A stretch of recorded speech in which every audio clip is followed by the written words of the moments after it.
Welcome to another episode of the Old North State Tailgate presented by the NC Port Council. I'm Chris Edwards. Great to be with David Glenn. And before we dive into what happened around college football last week, man, we got an exciting week here on the North Carolina Sports Network. Friday night, we're at Backyard Bistro before the big ACC tilt as Louisville visits NC State. We'll be there starting at 4 p.m. and hope you'll drop by the Backyard Bistro and join us. Then Saturday, we head to Elon for family weekend as the Phoenix entertain the fourth-ranked William and Mary Tribe in a big CAA game. And we always thank you for tuning in to our podcast each week. Remember to subscribe on the platform you're watching or listening to: YouTube, Spotify, Apple Podcasts, Google Podcasts, Amazon Music, or iHeart. We certainly appreciate your support of the show each and every week. And hey, tell your friends about it too. We'd love to have them join us here in our Old North State Tailgate podcast every week. And it's a big week, as always, on the North Carolina Sports Network. The DG Show, 9 a.m. on Thursdays this week. Former Panther quarterback Jake Delhomme will join us. DG, I know you're excited to unveil that interview you had with Jake Delhomme, a Panther legend. Yeah, Chris, would you believe that to this moment, Jake Delhomme has the best winning percentage of any Panthers starting quarterback ever?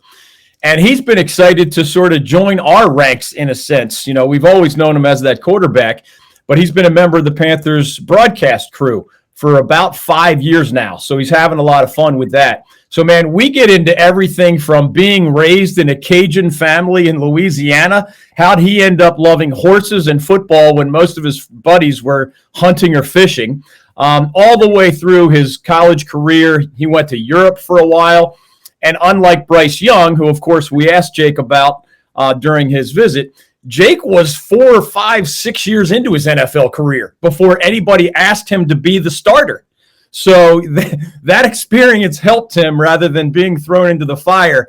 As Jake said, he would have been way in over his head if he was asked to start as an NFL rookie. So it's that usual combination of course, the 2023 Panthers. But getting to know Jake Delhomme, one of the more important people in Panthers history, is also part of that equation and a fun part of it. That's on the David Glenn Show this Thursday, 9 a.m. right here on the North Carolina Sports Network. Then Friday at 9 a.m., Wild Dogs and Hogs. This week we're going to talk to Elon head coach Tony Trisciani. We're going to talk about the Phoenix. We'll talk more about the Phoenix as our show rolls along today, so make sure that you check that out. But let's dive into last week around college football. And we're going to hit these quick as we kind of break the huddle here, DG. Duke, no problems on the road with UConn. They set up now their first ever appearance. First time ever the Blue Devils have hosted the football version of College Game Day. Yeah, and they're just mashing people. I've covered the Blue Devils for 37 years now. They're rarely this good in football, but even when they are pretty good, they're not usually mashing people the way you see national top 10 teams mash their opponents. The Blue Devils' average score through their 4-0 start is 37-9.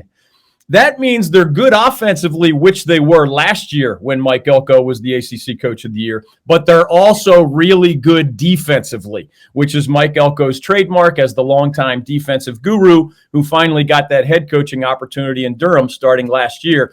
And, of course, the game day element, as you and I have said before, it's not quite as cool as hosting the Old North State Tailgate and Traveling Sports Circus, but having Reese Davis and Kirk Herbstreit and the crew right there, I think it's a crown jewel and one of those crowning moments for Duke football because Carolina has hosted it. App State has hosted it. Wake has hosted it. State has hosted it. That thing's been around as a traveling circus for about 31 years. So it's about time Duke got it. They had to earn it, and they have earned it both with their 4-0 start and obviously a pretty tough 4-1 Notre Dame team coming to town. We'll talk about that game a little bit later on in our show, but also last week, North Carolina takes care of business. The Tar Heels under Mack Brown win again. They're now 4-0, and you got to feel good about where the Tar Heels are at after the first 4 games of the season. No doubt about it. I'm excited. Mack Brown's going to be my featured guest on our weekly podcast next week, so I look forward to getting into some of these details with him. You and I, Chris, have talked about the Tar Heels winning in different ways, right? With their defense against South Carolina, with their running game against App State, with their quarterback play, infinitely better for Drake May than those Minnesota quarterbacks. We said last week, I thought the script would unfold the way it did against Minnesota. Pitt's a team struggling at quarterback, and the Carolina defense took advantage of that. Carolina has not been very good defensively in recent years, but Kamen Rucker at defensive end, Power Eccles and our recent guest Cedric Gray at linebacker, Elijah Huzzy, the new defensive back and also return man. You know, those are 4 all ACC caliber players on defense for the Tar Heels. They needed to follow that script to beat Pitt. And remember, they're 4-0 at Carolina. The only close game is App State.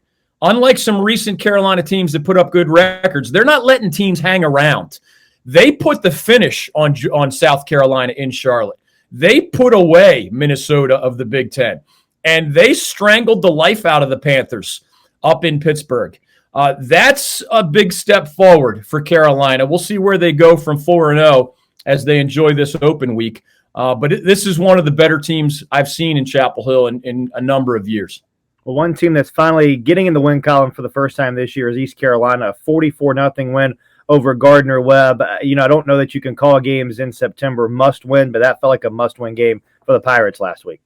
Yeah, and that same ECU defense that I thought impressed us when we were in Boone, even though the Pirates lost to the Mountaineers, obviously, the Pirates played pretty good defensively, meaning coming up with a couple of scores, which is not easy to do.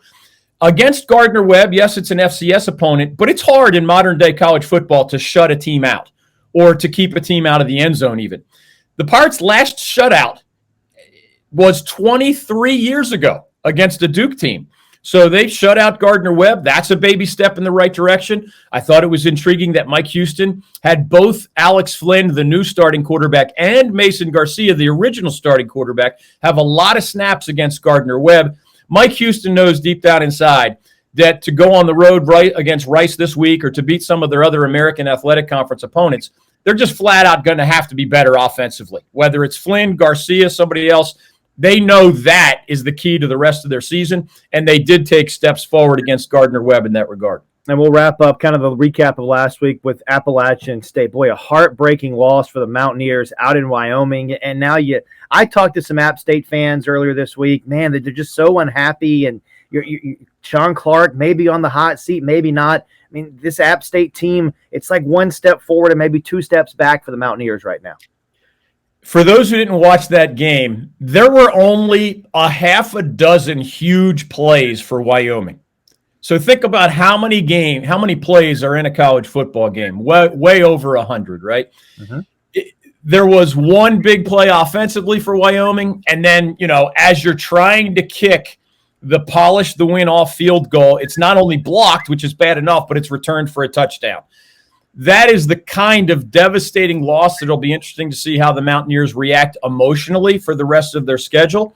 And, of course, there's a conversation among a chunk of App State Nation that's frustrated with Sean Clark because they didn't have a winning record last year. That does not go over well in Boone, where they're used to 10 win or more seasons, and back in the day FCS national championships.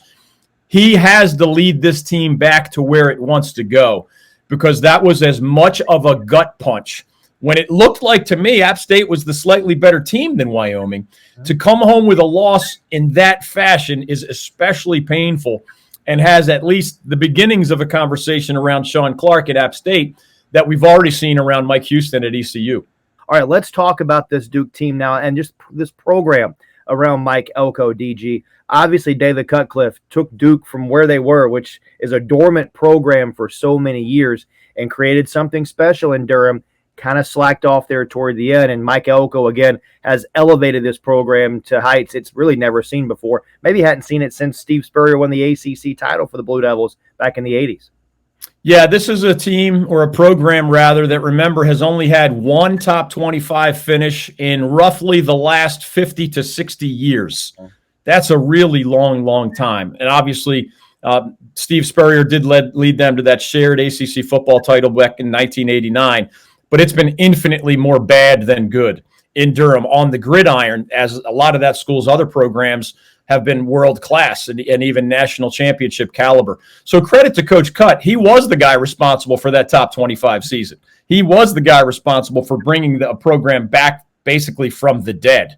And a lot of these players that Mike Elko is using were David Cutcliffe's signees, including the star quarterback Riley Leonard, who would not have gone to Duke if it weren't for David Cutcliffe and his track record with guys like Peyton Manning at Tennessee, of course, Eli Manning when Cut was the head coach at Ole Miss, And then Daniel Brown in the NFL with the New York Giants, of course, played for Coach Cutt at Duke. Mike Elko, though, is taking it, as you said, to the next level. He's a defensive guru.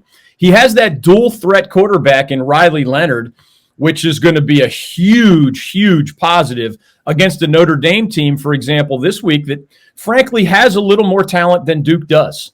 They're just bigger and more athletic in the trenches.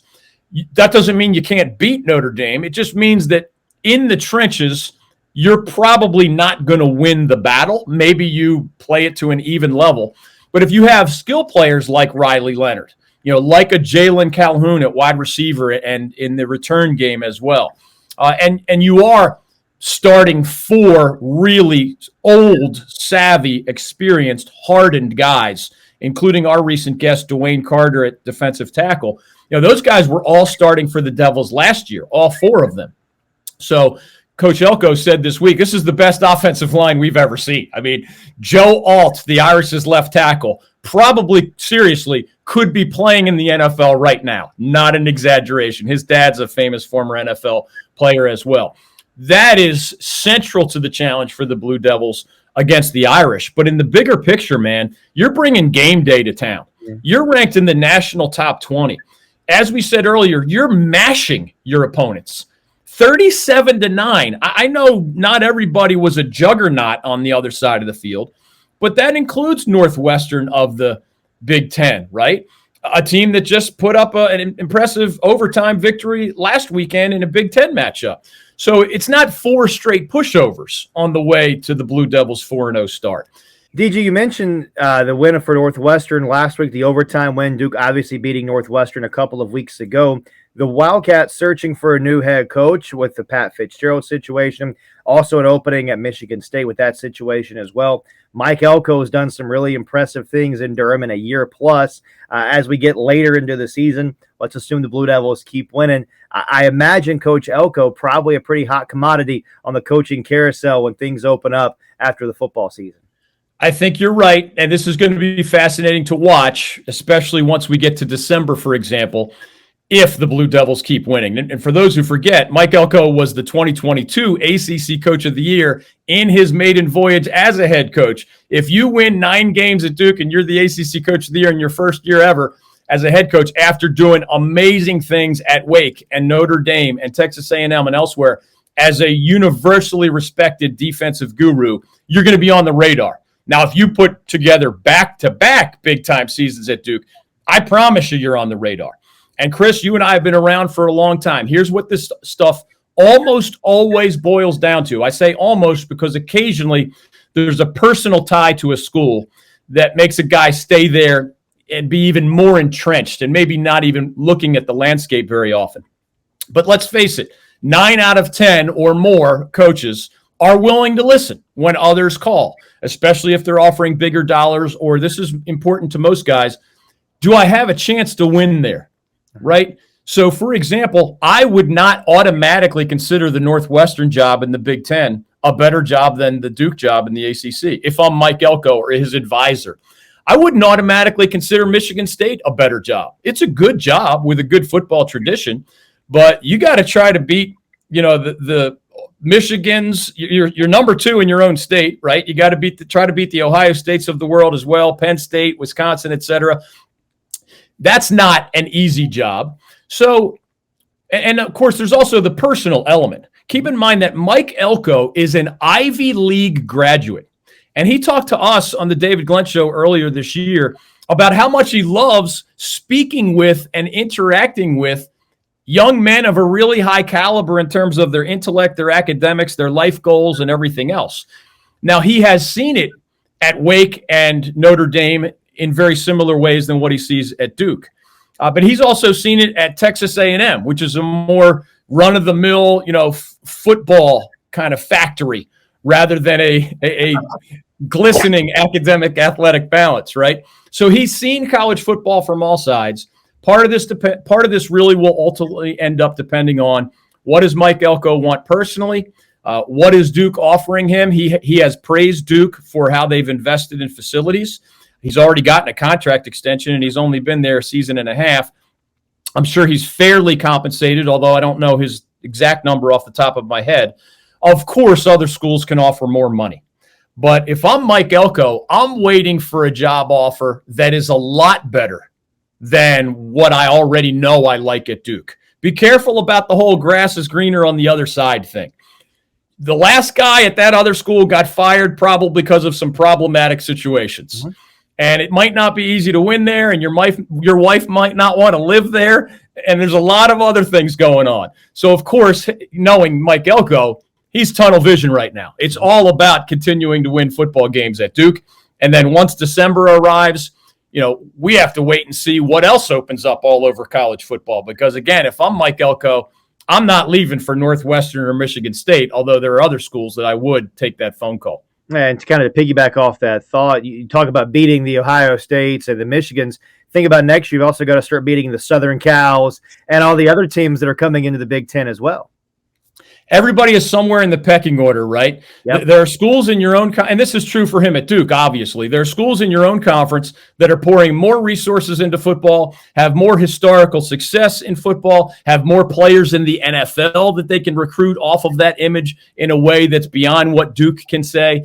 So he's aware of this. Everyone in every league is somewhere in the pecking order. My argument, assuming from the outside, it appears he likes Nina King, his athletic director, the Duke administration. He loves his players. There's no doubt about that. Who doesn't like this part of the country? And I say that seriously. We have examples in pro and college sports of either athletes or coaches saying, yeah, one of the reasons I stayed here or I signed here is because my family absolutely loves it here. Is that as important as a school offering you twice as much money? Probably not. But is it one factor in the mix? For most people, it is. So he is, no doubt about it, a rising star in the head coaching ranks in college football. But you and I both know, Chris, if he wins 10 games at Duke, he's going to have some heavyweights knocking on his door. If he has a nice, let's call it an 8-4 season, he's going to be on the radar, but he's not going to have the super heavyweights beating his door down. It is hard, brutally hard. What did we say last year when he won 9 games? I think it was the 7th time in the history of Duke football that the Blue Devils had won 9 or more games. 7 times in more than 100 years. So he deserves credit for that. I don't know the 10 or more win number off the top of my head, but I know it's not a lot. If he wins 10 or more games with this Duke team, man, it's going to be hard to keep him. The North Carolina pork industry plays an important role in supporting rural communities across our state. The pork industry contributes more than $10 billion a year to our state's economy and supports more than 44,000 jobs, primarily in small rural communities in eastern North Carolina. Learn more at ncpork.org, the North Carolina Pork Council, the foundational partner of the North Carolina Sports Network. We're wrapping up segment number 1. In segment number 2, we're going to talk a lot about William and Mary and Elon, a big CAA clash. Jalen Hampton, 4 rushing touchdowns for Elon in the win at Campbell last week. He's the CAA Offensive Player of the Week. And now Coach T and the Phoenix, they're back home. They got a big one this week with Mike London and the Tribe, number 4 in the FCS, coming to town. We're excited about that one. And DG, we're excited about being there this week too. No doubt about it. I mean, one of my favorite stops on various iterations of my tailgate tours over this last decade is Backyard Bistro right there across the street from Carter Finley Stadium.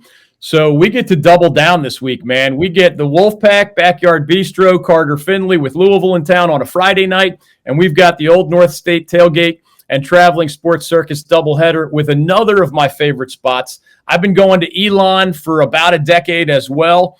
Some of my favorite fans in all of college football are huge, loyal supporters of the Phoenix.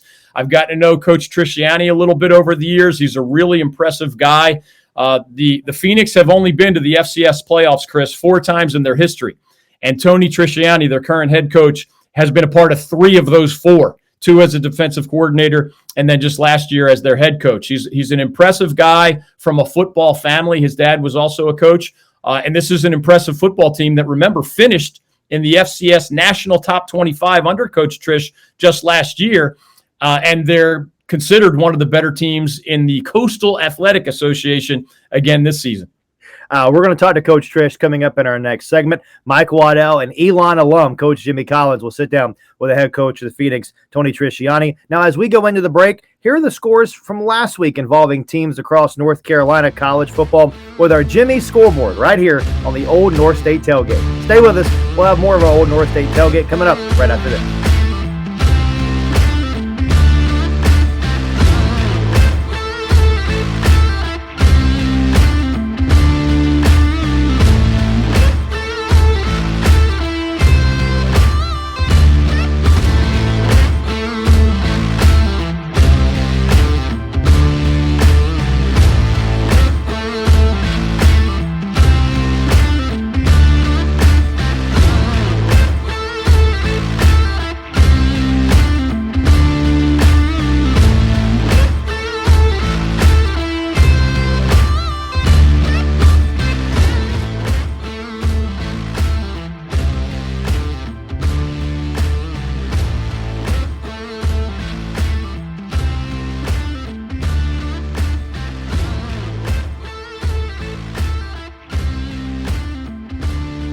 Welcome back to our Old North State Tailgate. Chris Edwards, great to be with David Glenn and Mike Waddell. Don't forget, we've got two great stops on our tailgate tour this week. We'll be at Backyard Bistro Friday to see the Wolfpack take on the Louisville Cardinals. We'll be there starting at 4. And then the big CAA tilt coming up on Saturday as William and Mary will take on Elon. We'll be at Elon for that contest as well. So make sure you come out and see us on our two stops this week. Also, thanks for joining us every week. Make sure you subscribe to the podcast on whatever platform you're watching or listening on, whether that's YouTube, Spotify, Apple Podcasts, Google Podcasts, Amazon Music, or iHeart, and tell your friends about us as well. All right, guys, time to get into our hot reads of the week presented by Lawson Insurance and High Street Insurance Partners. Let's start on the national scene. Colorado, Coach Prime, they were anything but prime last week as Colorado got knocked off in a big way by Oregon. The bubble burst. Now they get USC next week. We knew, right, that Colorado was not going to go undefeated. They were going to lose at some point, and they did last week. Yeah, Chris, and those into the Las Vegas side of things might have benefited from watching our podcast last weekend, because whereas I kind of hemmed and hawed when you asked me about the Clemson-Florida State game because I knew it would be a nail-biter, as it turned out to be, I took about 1/10 of 1 second to tell you that Oregon was going to smack Colorado. And this is not a slap at Dion at all. He deserves both credit for his 3-0 start, credit for putting the Buffaloes on the national radar in a way they haven't been for more than 2 decades, credit for having an eye for talent. Anybody who thinks it's just all flash and no substance hasn't been paying attention to Deion Sanders. I mean, he won at Jackson State. He has raised 2 sons who are NFL prospects. You don't do that with all flash and no substance, right? If you let those kids play video games all day, they're not going to be NFL prospects all these years later. And the Buffaloes aren't going to start 3-0 if it's all flash and no substance. Now, did they get their heads handed to them by Oregon? Absolutely. I mean, and a lot of people saw that coming. And Oregon, remember, was what, a 3-touchdown or so favorite. So nobody should have been shocked that the Ducks just have better talent, especially when the Ducks had the ball. I don't think Colorado is a serious national contender. I didn't before that game. I still don't. But that doesn't mean Deion Sanders isn't building something more interesting and bolder than what we've seen in a long time in that sleepy program. It's not easy to win there. It's not easy to get positive attention there. And he's done a significant amount of both of those things, regardless of what the Buffalo's final record turns out to be this year. The happiest guy in America has to be Athletic Director Rick George of Colorado, because every metric across the board is trending upwards for the Buffaloes. Of course, Colorado's not going to contend for a national championship this year. They were a bad football team last year. They've gone through incredible change over the course of the last 12 months. But looking at where this is going, it's like Deion said, you better get me now because this is the worst we're going to be. If you think Oregon was bad last week, wait until you see what happens to Southern Cal when they get a hold of Colorado this week. Ralphie is getting ready to get on the spit. He's going to get roasted big time. But it doesn't really matter because it's only about improving. You get to 8-9 wins this year, Deion Sanders has to be considered, I would think, one of the national coaches of the year for no other reason. He uses his transfer portal, where another guy who has been a national coach of the year and won 2 national championships, Dabo Swinney, is not using the transfer portal. And that really was an exposed point for the Clemson Tigers this past weekend in Death Valley. I know we're going to talk about that in a second. And real quick, whereas a lot of the social media conversations surrounding the Oregon annihilation of Colorado related to the Ducks coach Dan Lanning and his "they're after clicks and we're after wins" and all that pregame stuff. By the way, UNC head coach Mac Brown, my guest next week on my podcast, I'm going to ask him about that. Like, should fans place any weight on pregame coaching in the locker room conversations? Like, don't all coaches at one point or another somehow paint the opponents as guys who kick puppies all week long? You know, like, they'll lie about anything just to get the locker room fired up. Nobody actually kicks puppies, but if you asked them if they needed to say that to get the win, they would do it. But what I found fascinating was Dan Hurley, UConn basketball coach, when Deion said what Mike just mentioned a minute ago, "You better get me now," very famously, Dan Hurley, from that chip on your shoulder Hurley family, when he was earlier in his career with the basketball Huskies, after a rough loss, he said, "You better get me now because I'm coming." Sure enough, that guy won a national championship. Now, I don't know if Deion can take it that far, but to me, that tweet from Hurley himself was way more interesting than any of the back and forth about Dan Lanning and Deion Sanders. All right, let's turn it back toward ACC country now. We alluded to Clemson a second ago. The Tigers 0-2 in the ACC. They're heading to undefeated Syracuse this week. Is it time? I asked you this a couple of weeks ago, DG. Is it now time to panic if you're a Tiger fan? I still think Clemson's depth chart is the most talented in the ACC. I do. But what this start has proven, beyond what Mike mentioned, and he can talk more about that if he likes, if you have a glaring hole in your website, what do I often say? The formula to win at the highest level in most college sports is to have a handful of stars surrounded by a bunch of competent people who study the game plan, study the opponent, and know what they're doing. Nobody has 22 stars that they're throwing out there. But if you have a glaring hole on your depth chart and you don't use the transfer portal to fill those gaps, you're asking for trouble. And sure enough, Clemson has to go to the beach to sign a kicker and then ask that kicker, fresh off the beach, to try to kick the game-winning field goal against the Seminoles. Now, he had hit other PATs in a field goal earlier, so maybe he did, and this whole conversation is different if he had made that kick.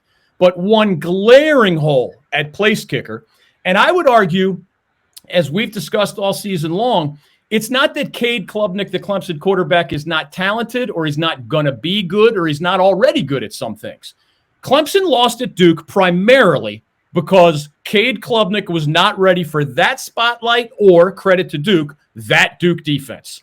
Everything else is window dressing. He was bad. He was nervous. He was exploited. And his anxiety bled throughout that whole roster so that they were fumbling basic exchanges. And then guys start to try to do too much instead of doing their own jobs, and they hit the panic button, and they lose on national TV, and they lose at Duke. Well, against Florida State, Cade Klubnik had a run-pass option at a key late moment, and whereas everything was screaming, hand the ball off, he decides to throw the ball into the left flat, and that's a train wreck. And you could see Dabo Swinney screaming, "We needed 1 yard, dude. We needed 1 yard." Now, you should say the coordinator shouldn't have given him the option, right? Just give him a different play. But the other, and this gets lost in the box score, coaches will tell you that sometimes it's an offensive lineman's fault when the quarterback gets sacked, obviously. Or the running back or a tight end misses, just whiffs on a block, and the quarterback gets annihilated. Or sometimes offensive linemen run the wrong assignment. And again, that's not really the quarterback's fault. Maybe it's 10 or so, 20% of sacks are the quarterback's fault. Dave Clawson's criticizing Mitch Griffiths at Wake Forest for exactly this right now. On the biggest or one of the biggest plays of the game as Florida State beat Clemson, Cade Klubnik has a Florida State linebacker named Kalen DeLoach 20 yards away. Your offensive line, tight ends, and running back are not responsible for a linebacker who's 20 yards away.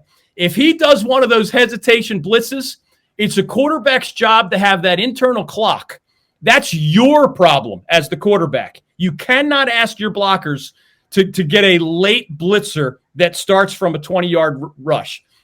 That has to be in Cade Klubnik's head. He missed it. He didn't see it coming. He got hit. He fumbled. And Deloach, you rarely see this, got credit for both the sack and after his defensive lineman fumbled the ball, he grabbed it himself and took it for the touchdown. There aren't many bigger plays in that very close game than that. And again, I know the Tigers have issues elsewhere, including their philosophy under Dabo Swinney. But those two losses can be put largely on the shoulders of a not yet ready for primetime quarterback. We've seen that a couple of other times in Dabo Swinney's mostly amazing career at Clemson. But yeah, if you have two losses in conference play, you are now facing an uphill battle to get to the ACC championship game, which you've won 7 of the last 8 years. Florida State obviously is in a pole position there right now. But teams in our backyard like Duke and Carolina think they can get there as well. When you're the Tigers and you have 2 conference losses this early, you're a long shot to make it back to Charlotte. Yeah, it kind of hurts to be a quarterback at Clemson whenever your offensive coordinator has an issue with 2 tailbacks, with Shipley and with Maffa. And when you look at Maffa on that play, David, he didn't block anybody. Okay, I mean, I don't know if anybody would be ready to take on the edge from Florida State coming at you unencumbered the way it happened on that play. So when you give up the ball, yeah, that's going to be a problem. The same could be said for the decisions down low, as you said, on the 3rd and 1 and then the subsequent 4th and 2. Both times, Garrett Riley decides to go to the air. Probably not the best idea. Because it's the old adage, what can happen when you put the ball in the air? You know, a few bad things can happen, an incomplete pass or an interception. Only one thing is a good thing when you complete that pass. The Tigers did neither on either of those plays. I can tell you Death Valley was electric. Lots of recruits were there. Absolutely fantastic environment for college football, and they laid an egg on Hall of Fame weekend. A lot of Clemson alumni football players walking out of Death Valley not very happy, and you can definitely look at the Florida State roster compared to the Clemson roster. Florida State added 17 experienced football players last year. Clemson is adding guys off the beach to kick field goals, and that's not a long-term prognosis for success. All right, let's talk about North Carolina now. We talked about the Tar Heels a little bit earlier. They're into a bye week this week, 4-0 for Mack Brown's club. And when you look at the schedule, now I know Coach Brown is focused on 1 week at a time, but you look at the schedule, this could be an undefeated North Carolina team heading into the Duke game in early November. All of their tough games, Miami, Syracuse, they're at home at Kenan Stadium. So we're looking ahead, but right now, mission accomplished through 4 weeks for Mack Brown's Tar Heels. Yeah, and I would be careful about looking too far ahead, and that's actually what Mack Brown himself says, because Syracuse has looked good to start the season. Miami has looked maybe as good as I've seen the Hurricanes look in quite some time. This is year 2 under Mario Cristobal, and Tyler Van Dyke, their embattled quarterback, is playing by far the best quarterback of his career. But I think your point is well taken, Chris. As we said earlier, the Tar Heels are not just beating people. They've really strangled 3 of their 4 opponents. It's not just the Drake May show. Just at one position, for example, it was Nate McCollum, the Georgia Tech transfer, who came up big as a target against Minnesota. It was J.J. Jones, a totally different guy, in the absence of course, Tez Walker, who was expected to be this year's version of Josh Downs for the Tar Heels. Just this past weekend at Pitt, it was J.J. Jones with that big performance on the receiving end from Drake May. Tight end, it could be Copenhaver 1 week. It could be Bryson Nesbitt another week. It could be Kamari Morales another week, a 3-headed monster at tight end. So that's a lot of weapons offensively. And as we talked to Cedric Gray, the Tar Heels All-ACC linebacker in the preseason, he thought that his teammates would be much better informed in Gene Chizik's way in year 2 of what is Gene Chizik's second tenure in Chapel Hill as the defensive coordinator. And sure enough, I still don't think the Tar Heels are great on the defensive line. I think if they run into a physical opponent that runs the ball well, they're still going to have some issues. But Kamen Rucker, stud defensive end. Gray and Power Eccles, stud linebackers. better play in the secondary, led by the East Tennessee State transfer Elijah Huzzy, who was an FCS All-American and to me looks like an All-ACC caliber player already for the Tar Heels. That's a well-rounded group. You know, Noah Burnett, after a bad missed field goal by the original starter, looks competent as a field goal kicker. Ben Kiernan isn't asked to punt a lot, but he is one of the more talented punters in the ACC. That's a lot of good for Carolina. Again, I don't think they're a steamroller team. I think they're somebody that could be surprised by, you know, a Georgia Tech if they're not ready for that road game later this year. But the Heels are going to be favored in the majority of their games the rest of the way, and they have a chance at that 10 or more win dream season that both Mac Brown and the players in that locker room have been saying was among their stated goals going into this year. Yeah, North Carolina should be a favorite in every one of their games coming up, all the way going into the Duke game. But North Carolina, historically, in Mac Brown 2.0, has shown a preponderance of sometimes just not showing up. You maybe got an inkling of that in the opening series on Saturday night when Pitt went right down the field. And Pitt's not good. They're a bad football team. And North Carolina, you know, struggles at times here and there, but they're getting the win this year when in the past they have not. I would still look at the maturation of this offensive line and being a consistent impact group on the ground. If North Carolina can do that offensively and stop their opponents defensively, that's a good thing. But North Carolina's pass defense has got to get better. There's not a single guy in the secondary right now for North Carolina who was playing a year ago. Heck, Tony Grimes left, the big starter and projected future NFL player, and he's not played a down at Texas A&M. This is a guy who was starting last year for North Carolina, can't get on the field at Texas A&M. For North Carolina, their pass defense has got to get better. The question is, who before Riley Leonard is really going to test that unit? Time now for the Old North State Tailgate MVP of the Week, brought to you by Sport Clips. Sport Clips is like no other place you've ever gotten your haircut. Sports everywhere, TVs everywhere, playing sports. And guys, smart stylists who know how to give you the haircut you want and the haircut you need. You don't ever need an appointment. Walk-ins are welcome, and you'll walk out feeling like an MVP, guaranteed. Be sure and ask about the MVP experience, as it's something you just can't put into words. Awesome haircut, hot steam towel, invigorating shampoo, neck and shoulder treatment. It takes a haircut and turns it into an event. Sport Clips, a proud partner of the North Carolina Sports Network. All right, before we get into our Old North State Tailgate MVP of the Week, let's talk about this big matchup. Elon hosting William and Mary. It's a great chance, DG, for Elon to get a signature win, a team that has won their last two games, taking on a William and Mary team that's really been winning with their defense so far this season. Yeah, and remember, neither of these teams has lost a conference game. So William and Mary 4-0 overall, but also undefeated in the league and in the top 5 nationally in the FCS rankings. Elon's only 2-2, but both of those losses were out of conference, including that season opener at a pretty good Wake Forest team. For those who don't know, the CAA, of course, recently renamed the Coastal Athletic Association after being the Colonial Athletic Association for a long time. They actually have 5 of the top 25 teams in the polls right now, starting with William and Mary, but there's other really good programs in that league. You know, I grew up near Delaware and Villanova. They're still good programs in the newly reconfigured CAA, which also has teams like North Carolina A&T and Campbell, now members of it here in our backyard. Elon just got a nice win over a talented Campbell team coached by Mike Minter last weekend, and the Phoenix are playing with a lot of confidence. They're particularly good in the running game, as is William and Mary. We'll get into that with our Big Four picks and games of the week a little bit later. But the bottom line is, for those who remember Mike London, former UVA head coach, things didn't pan out well for him in Charlottesville, but he has built a very successful program at William and Mary.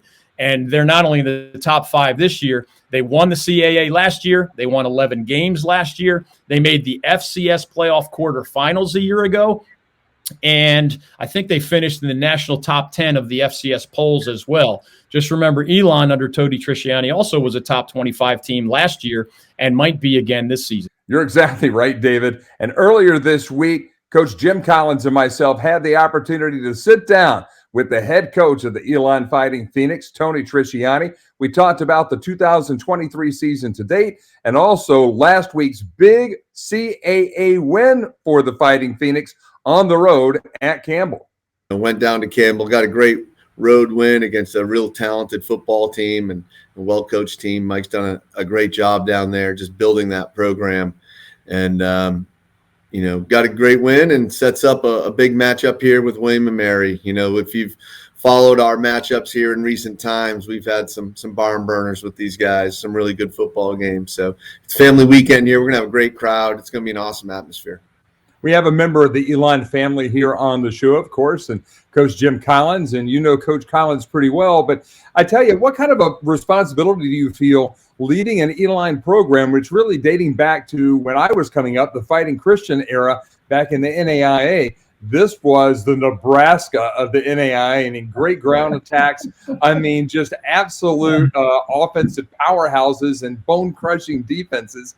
And now you get a chance as a New Hampshire native to come south to North Carolina and be a part of really one of the great football traditions in the Old North State.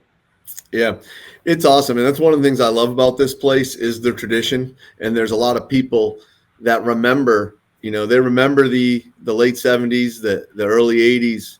They remember it. And the banners are still here in the stadium, and so there's, and those guys, they still care about Elon football and they want us to win championships and they're willing to support us as well. So it's a great crowd to run around with. A lot of great tradition there. There's no doubt about that. And Tony, obviously, I had the opportunity to be with you for a spring during COVID, and I very much appreciate the guidance that you bring to our, and I can say our because I am a Fighting Phoenix, even though I claim to be a Fighting Christian in my history, which I was. But we're really excited about the things that you do and the way that you run this program. And I have the benefit of being within the program and working for you. So I am without a doubt singing your praises to anybody that I possibly can. Yeah, thanks, Jim. It's college football, as you guys know, following it today. It's a moving target that we're trying to hit, and there's so many moving parts, and we're still trying to do it as a developmental program here, and try to recruit the right high school guys and keep them for 4.5 years. And so it's becoming harder and harder. But we've really stuck to that. We have very few transfers on our roster. We took 3 transfers this year. We've got like 6 scholarship transfers on our team right now. So probably one of the lower numbers. Yeah. The team we just played last week, Campbell, they brought in 53 players last year, 25 high school kids and 28 transfers in one class. So, and he's got a talented team, so just not the way we can't do that here at Elon, we're not built that way from a grad school standpoint. We've got some programs and we can take transfers, but they've got to be the right guys and the right fit. We can handle a few stepbrothers is how we look at it as a staff and as a program. So we'll take, 2 or 3 transfers and we can handle that, but we don't want to bring in 10, 15, 20 of them each year. Just try to protect the culture. Trish, how many off your last year's team that was an excellent team? How many moved on to Division I teams off your last year's team? So 3 of them, really.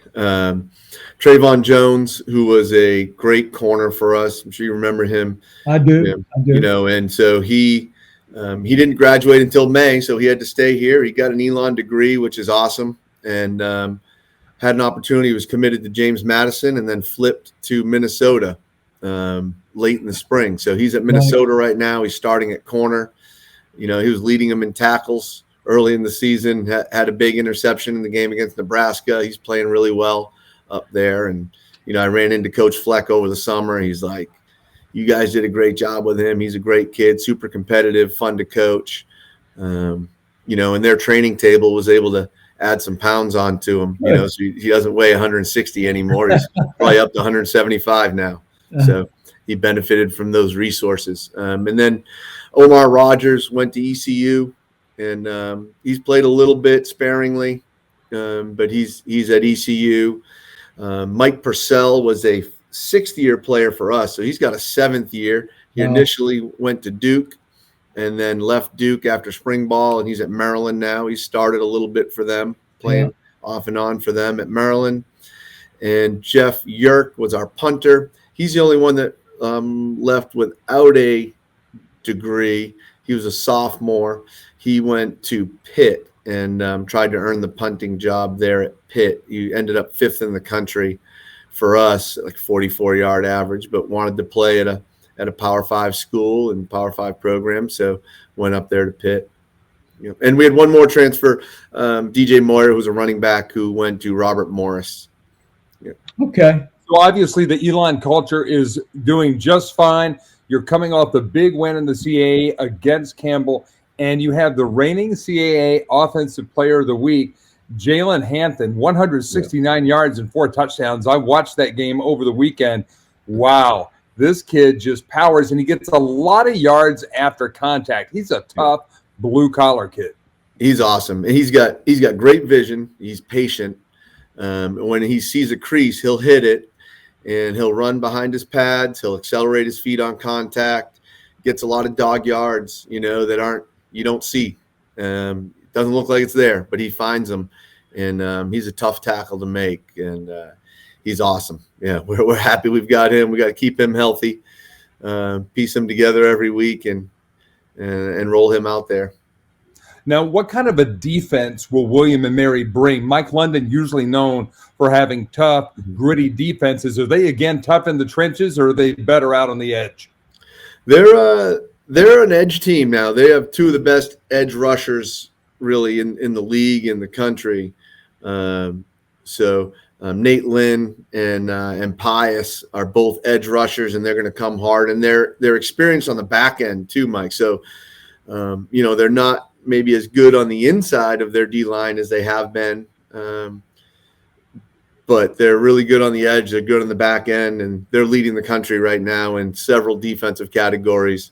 Rushing defense, passing defense, third down defense. So they're playing hard. They're exactly what you would expect a Mike London defense to look like. Well, let's talk about a Mike London offense, because last year I got to see them up close and personal in Williamsburg. They look like a Big Ten team coming out with that huge offensive line. But the thing that stuck with me after watching that team for the first 30 minutes, that first half, was I felt like I was at the Ringling Brothers Barnum and Bailey Circus. They do so many misdirections and just goofy things that are almost like they're out of like the Little Giants playbook, like they're doing the annexation of Puerto Rico or something like that. But it's chaos, but it really does seem to work for them. Yeah, they throw a lot at you, unbalanced, FIB, motion, multiple quarterbacks on the field at the same time. That's what you're going to get from them. It's a lot of window dressing. At the end of the day, you got to be able to stop their zone run game and some of their gap schemes that they'll run. Quarterback's a dual threat player. Darius Wilson, he's dangerous. He can beat you with his feet and with his arm. They'll play a bunch of tight ends when they're healthy. They may be a little banged up at that position now. They're using some O-linemen at tight end just to try to get those surfaces still. But they've got a bruising back in Yoder, and they've got a lightning in a bottle running back in Malachi Emo. So some talented players back there. When you were getting ready for the 2023 season, you were looking at these opening games of the season heading into William and Mary. What were the goals, the short-term goals that you set for your team, and where are you most proud of where the Fighting Phoenix has evolved to going into this big family weekend game against William and Mary this weekend?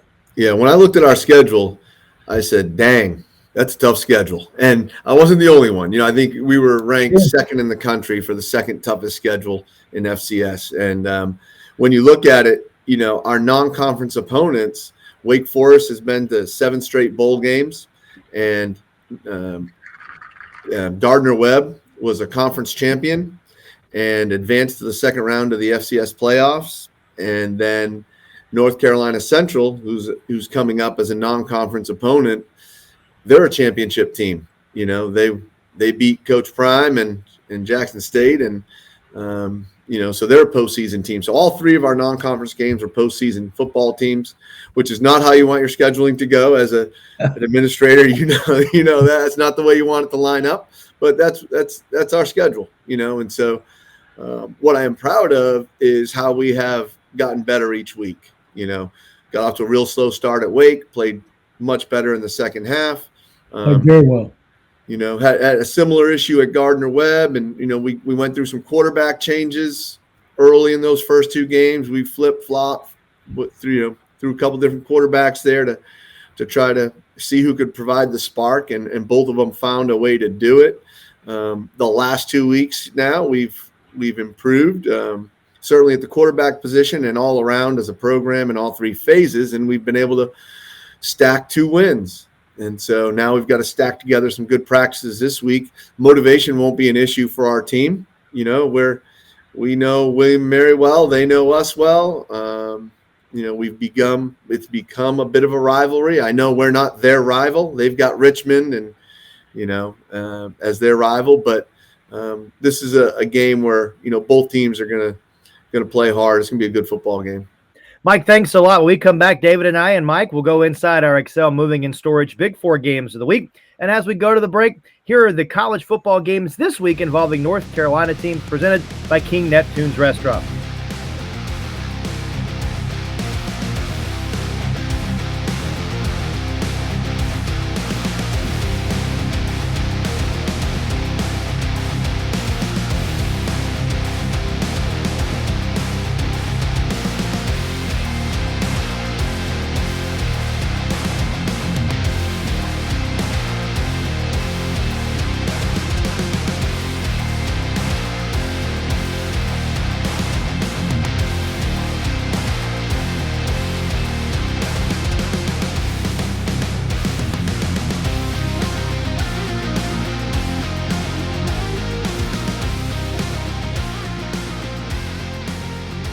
Welcome back to the Old North State Tailgate presented by the NC Port Council. Chris Edwards, great to be with David Glenn. Now time for our XL Moving and Storage Big Four games of the week. And we'll start with the Friday night showdown in Raleigh, DG. Louisville heads to NC State. Nice bounce-back win for the Wolfpack at Virginia last Friday. And now a chance for NC State to move to 2-0 in ACC play.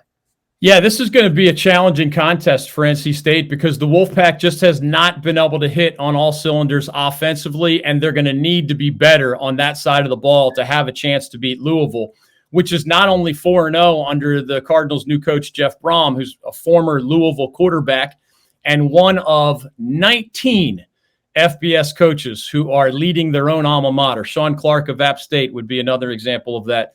Here in our backyard. But the Cardinals are who heavily, like Mike mentioned with Florida State earlier, heavily hit the transfer portal. And a lot of those guys are really paying off for Louisville. So NC State, to me, has a pretty solid defensive front. I think State can slow down Louisville that just put up 50-plus on Boston College and has mangled some other opponents as well offensively. I think State can offer more resistance than anybody Louisville has faced so far this season.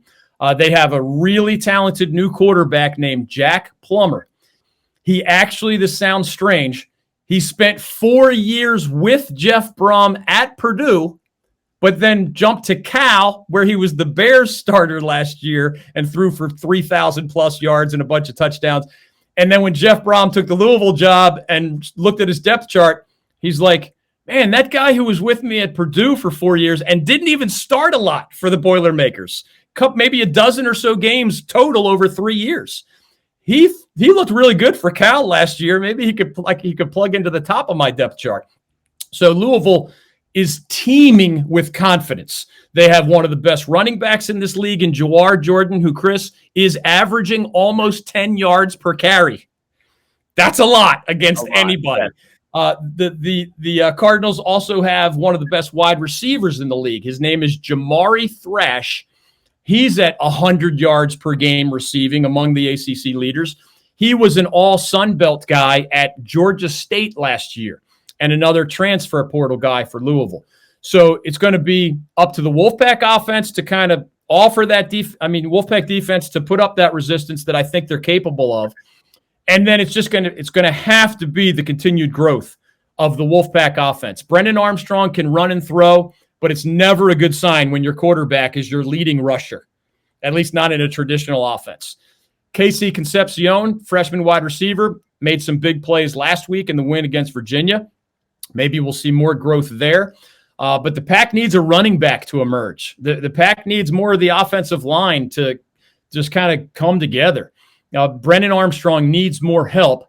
And if the Pack's going to win, I think they'll need Wolfpack Nation to be loud and early and obnoxious. And they're going to need some combination of the Pack's defense and special teams if they're going to beat the Cardinals. You got a pick in this game, DG? I'll take State. I don't say that. Again, that's one of those that if I had you next to me at the betting window in Vegas, I'd say we're going to find something else we have more confidence in. But given the home field advantage, given the Friday night national TV window, which tends to get the crowd and the players even more fired up, given that Louisville's only trip away from home was when they played Georgia Tech. I believe that was not on campus. It was the big Atlanta Falcon Stadium. Louisville looked nervous in the first half of that game. If you're nervous at the Falcon Stadium, you're going to be nervous on a Friday night in front of Wolfpack Nation. And I say that sincerely because I think that could play into the script for a Wolfpack victory. I believe in the Pack defense. I believe in the Pack special teams. I need to see more evidence to start believing in the Wolfpack's offense, but I think it's up to Dave Doran and his staff to lean on the defense, lean on the special teams, try to beat the Cardinals in those two areas, and then just hope you can come up with enough big plays offensively to tilt the scoreboard in your favor.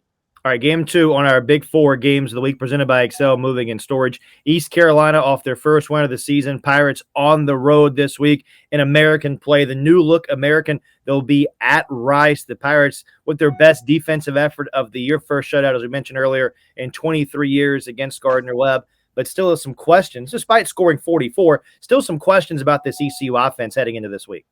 Yeah, that's fair. And I mentioned they played both quarterbacks in that win against Gardner-Webb. That's a good sign, but we're not sure if either Alex Flynn or Mason Garcia is going to prove to be the guy.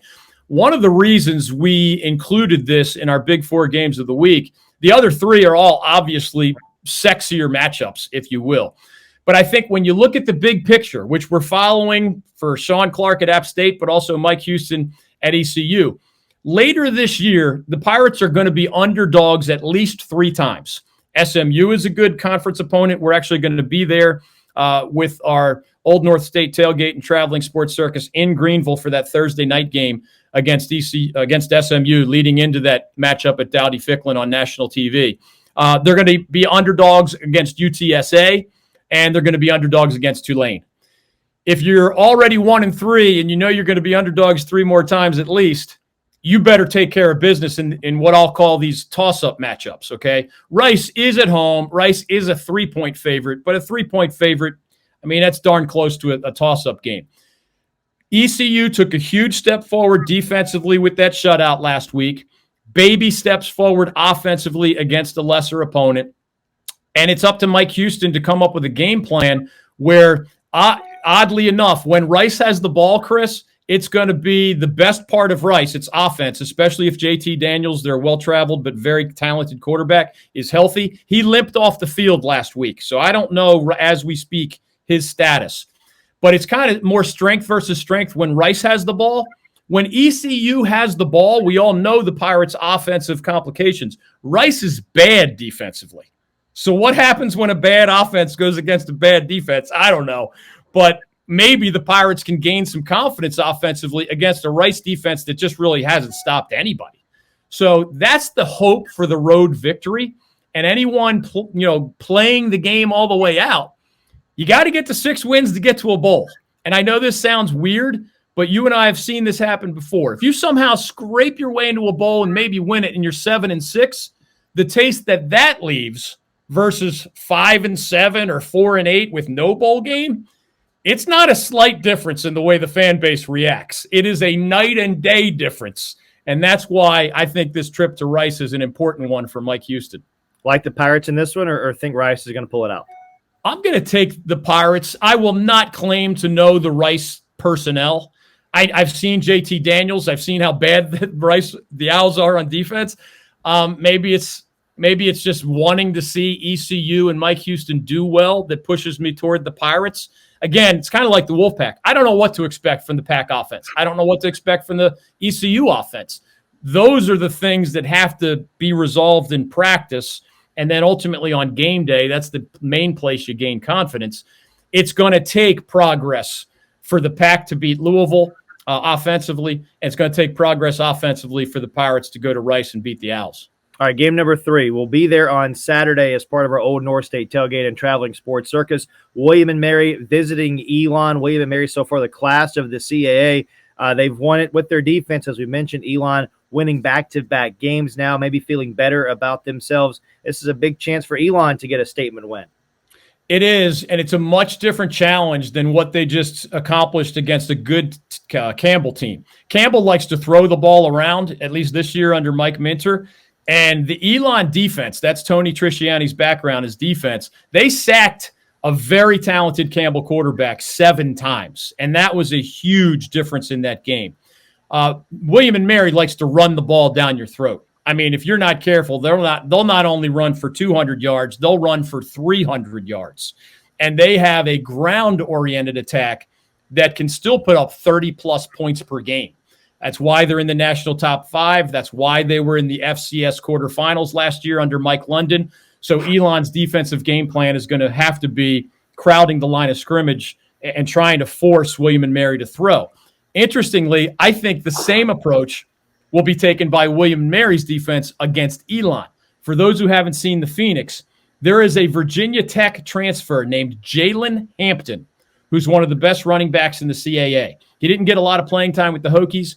He was all CAA last year for the Phoenix, and he's going to be again this year.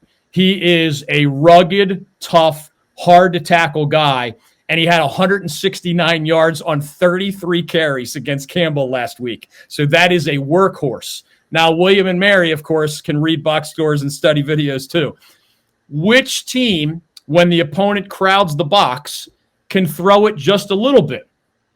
Matthew Downing is the starter for Elon. Remember, he was actually replaced in the Phoenix's loss to Wake Forest because he just wasn't getting it done. He's going to have to show up against William and Mary, and they're going to need, obviously, good execution in all 3 phases to knock off one of the top 5 teams in all of the FCS ranks. Do you think they can do it? Can the Phoenix get the win? I think they can. Again, I don't know these rosters as well as I know ACC rosters. I know the Phoenix roster better than I know the William and Mary roster. The Phoenix are playing with confidence. The Phoenix haven't lost in conference play. The Phoenix were a top 5 team, and that's the way they do it in the CAA. It's the coaches voting. So the coaches voted William and Mary number 1. They voted the Phoenix, I think, 4th or 5th back in August.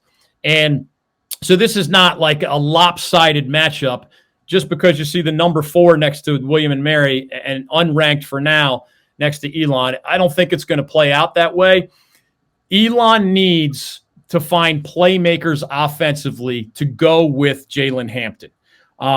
They have fun guys to watch. Jordan Bonner is a transfer from Purdue. Is their number 1 wide receiver right now.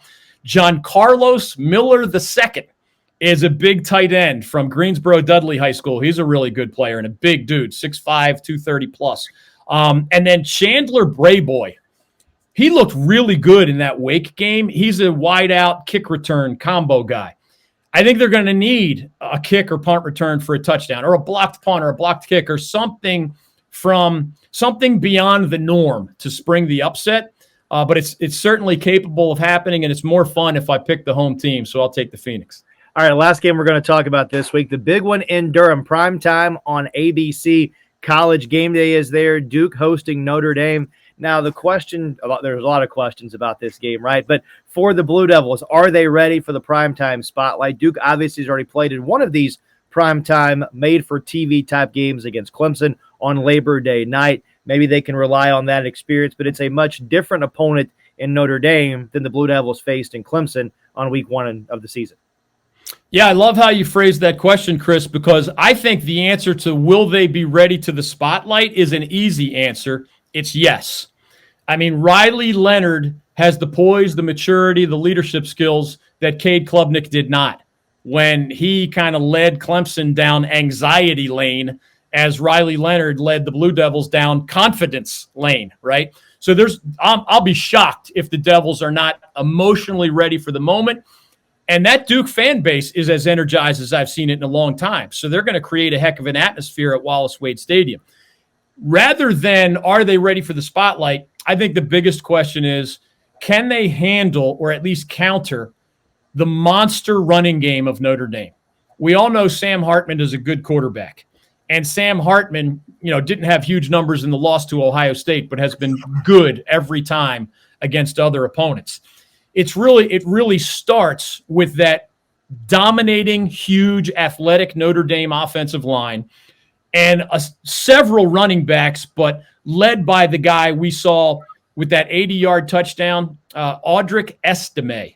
He had the 80-yard touchdown in the win against NC State. He's been over 100 yards multiple times. They do rotate their backs, but he's the number one guy. He was a state player of the year in New Jersey back in high school. A lot of teams wanted him. He goes to Notre Dame. Remember, Sam Hartman's at Notre Dame because he's running a pro-style offense instead of the RPO type he did at Wake Forest.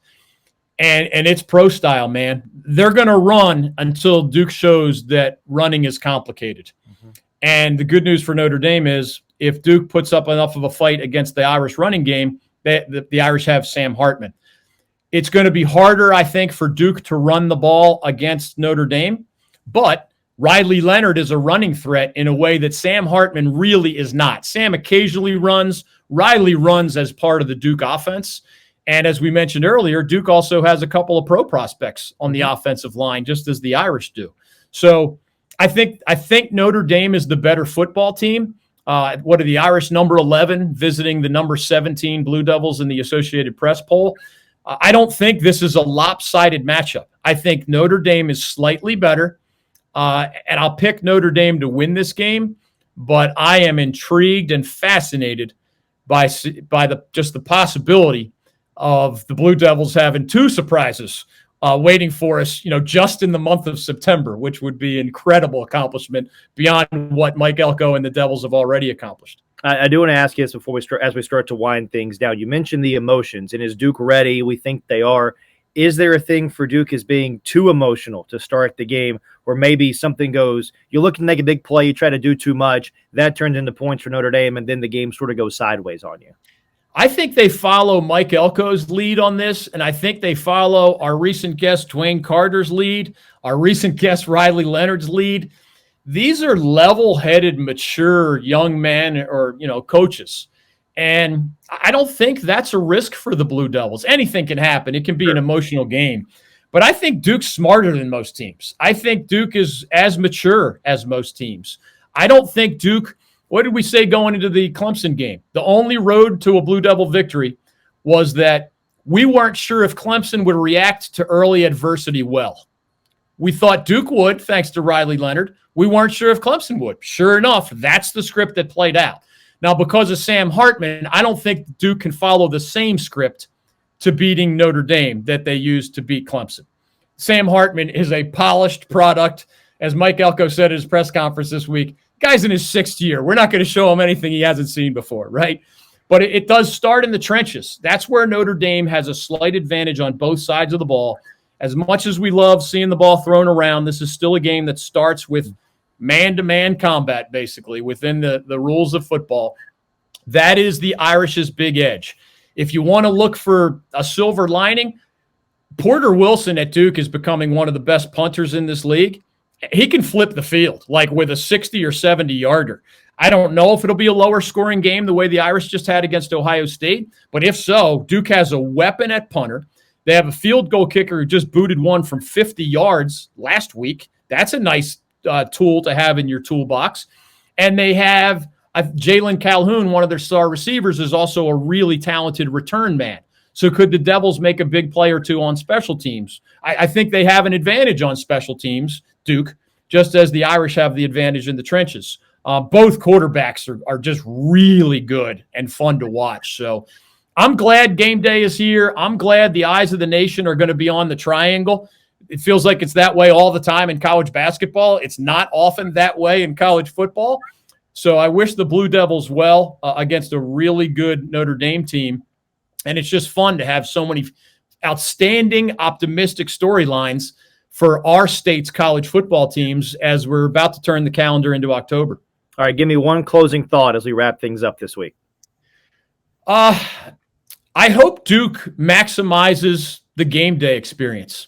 The students, that's a lifetime memory. The players, that's a lifetime memory. As I speak, I don't know how the Duke folks are going to handle the guest picker and some of the other details. I know there's a debate within the Duke fan base. Should it be a Duke football person rather than, Coach K or a musician or another celebrity with Duke ties? We'll see how they handle that.